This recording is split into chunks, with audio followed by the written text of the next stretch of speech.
না, ওই যে বললাম, দিদি তো নিজের ট্যাক্সের টাকা দিচ্ছে না, সেটা তো আমাদের ট্যাক্সের টাকা।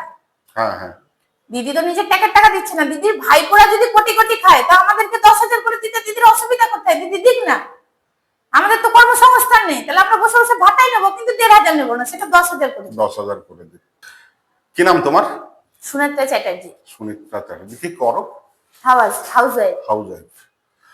তো তোমার হাজবেন্ড কি করেন? চায়ের দোকান আছে। চায়ের দোকান আছে। তুমি লক্ষ্মীর ভান্ডার পাও? হ্যাঁ, লক্ষ্মী ভান্ডার পাই। তাতে খুশি? না, আমি লক্ষ্মী ভান্ডার পেয়ে খুশি না। কেন? দিদি 1000 থেকে 1500 করে দিল, তাতে দিদি 1000 থেকে 1500 করেছে। 1000-1500 তো কিছু হবে না, কারণ আমাদের ফ্যামিলিতে তো কারোর, মানে যাদেরকে লক্ষ্মীর ভান্ডার পাচ্ছে আপনি তাদের ফ্যামিলি চিন্তা করুন, কারোর কোনো কাজ নেই। তাহলে কাজ যখন দেবে না, তো 1,500 টাকা দিয়ে কি হবে? দিদিকে আমরা বলছি দিদি ওটা 10,000 টাকা দিই। তাহলে কি খুশি হবেন 10,000 করে? হ্যাঁ, কারণ আপনি হিসাব করে দেখুন, একটা ন্যূনতম লেবার মিস্ত্রির মজুরিও 300 থেকে 400 টাকা। 400 টাকা না, 600 থেকে 800 টাকা একটা। 600 টাকা, 600 থেকে 800 টাকা। 800 টাকা। সেই জায়গায় 300 টাকা পার ডে দিক, কারণ ঘরের ছেলে মেয়েদের তো কাজ নাই। কাজ নাই। কি করবে তারা? আমরা বলছি তো দিদি দিক, 1,500 এর জায়গায় 10,000 টাকা করে দিক। 10,000। দিদির এই লক্ষ্মীর ভান্ডার বাদ দিয়ে আর কি কোনো প্রকল্পর সুযোগ সুবিধা তোমরা পাও? না, আর কোনো প্রকল্পের সুযোগ সুবিধা আমরা পাই না। পাও না। তো এবার তাহলে সামনে যে বিধানসভা নির্বাচন হবে, তাতে কি মনে হচ্ছে দিদি কি তোমাদের লক্ষ্মীর ভান্ডার দিয়ে আবার জয়ের পথে, বেকারদের যুবক ভাতা দিয়ে কি জয় পাবে মনে হচ্ছে? সেটা নির্বাচনের পরেই বোঝা যাবে। তো তুমি তো লক্ষ্মীর ভান্ডার পাচ্ছ মাসে মাসে 1500, তারপরেও দিদিকে ভোট দেবে না? না, ওই যে বললাম, দিদি তো নিজের ট্যাক্সের টাকা দিচ্ছে না, সেটা তো আমাদের ট্যাক্সের টাকা। হ্যাঁ হ্যাঁ, দিদি তো নিজের ট্যাক্সের টাকা দিচ্ছে না। দিদির ভাইপোরা যদি কোটি কোটি খায়, তা আমাদেরকে 10,000 করে দিতে দিদির অসুবিধা কোথায়? দিদি দিক না। আমাদের তো কর্মসংস্থান নেই, তাহলে আমরা বসে বসে ভাতাই নেবো, কিন্তু 1,500 নেবো না, সেটা 10,000 করে। 10,000 করে দিই, তাহলে খুশি হবে। হ্যাঁ।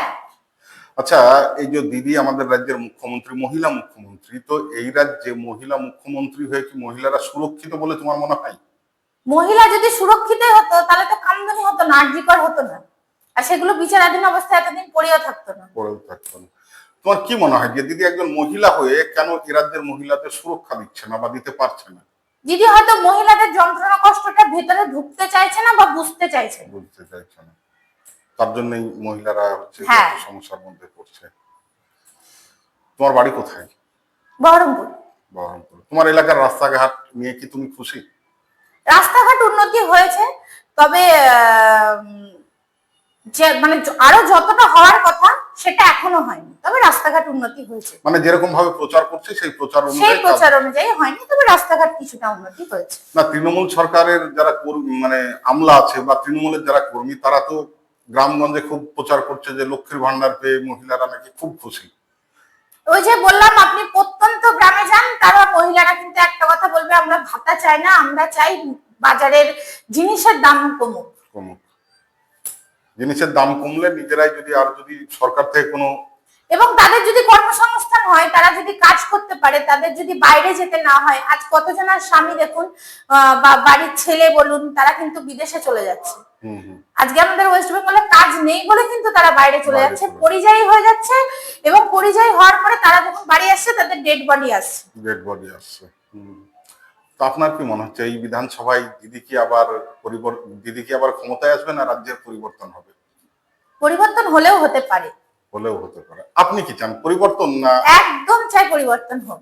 একদম চান পরিবর্তন হোক। অনেক অনেক ধন্যবাদ।